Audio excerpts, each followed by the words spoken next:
सुशासन कहाँ छ? कहिलेबाट हामीले सुशासन तयार गर्छौं? प्रधानमन्त्रीको मात्रै गरिमामय बचेर यो सरकार रहनेवाला छैन। हाम्रो पनि गरिमामय बच्नुपर्छ। यस सदन मार्फत सरकारलाई म ध्यान आकर्षण गराउँछु। सामान्य एकजना श्रीमती नियुक्ति होइन, पुरानो नियुक्तिलाई ल्याएर राख्दै गर्दाखेरि मन्त्रीको पद लगेको हाम्रै सरकारले होइन। हामी जनप्रतिनिधिहरू हरेक नागरिकको आफन्त बन्न सक्नुपर्छ। सकेनौ भने यो सुशासन कायम रहनवाला सक्नेवाला छैन।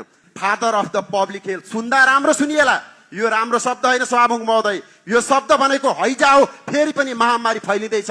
यो महामारी फैलियो भने पुराना शक्तिहरू आफै मात्रै बिग्रेर सकिएको होइन, यही शक्तिले सकाएको। हामीलाई पनि त्यसरी नसक्यो सभामुख महोदय। हामी यस सदनलाई गरिमामय भनेर सम्बोधन गर्दै गर्दा यस सदनमा रहेका सांसदहरूको गरिमामय रहेन भने अनि आत्मसम्मानमा चोट पुग्यो भने यो सदन गरिमामय रहँदैन।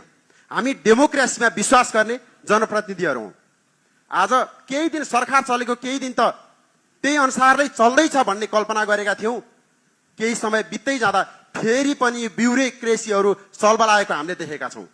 भोट माग्दै जाँदा हामीले नागरिकसँग भनेका थियौं हरेक नागरिकको समस्याहरू हामी समाधान गर्न तत्तत समस्याको समाधानको निम्ति तत्तत मन्त्रालय होस् कुनै पनि संस्थामा पुग्छौं भनेका थियौं। सन्दर्भ दोलखाको एकजना चेलीले मलाई भन्नुहुन्छ भौतिक पूर्वाधार मन्त्रालयमा मेरो आफन्त आफ्नो मान्छे नभए बापत मेरो जागिर गयो।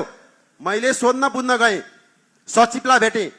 सचिवको एन्सर एकजना जनप्रतिनिधि सांसदलाई के आउँछ भने तपाईँ अख्तियार जानुस्, अदालत जानुस्।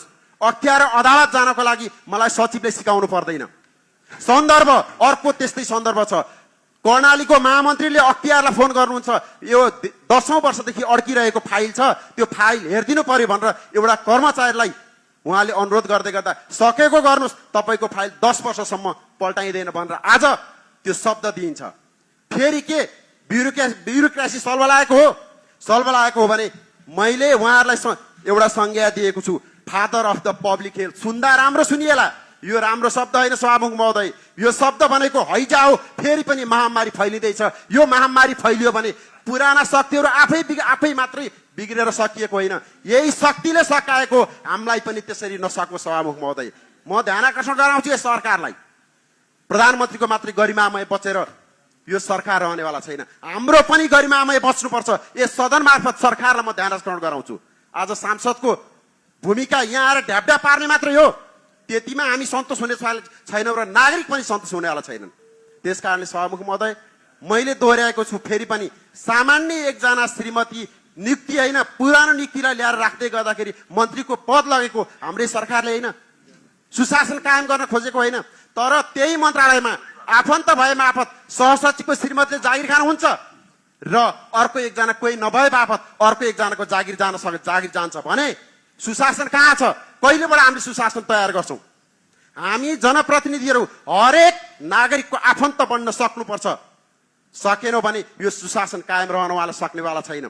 त्यसकारणले यस गरिमामय सदन सधैँभरि रहनको लागि हरेक सांसदको गरिमा बच्नुपर्छ, आत्मसम्मान रहनुपर्छ। म त्यही भन्दै यस सरकारलाई सबै नागरिक र जनप्रतिनिधिहरूको गरिमा बचाउनलाई ध्यान आकर्षण गर्न चाहन्छु। धन्यवाद।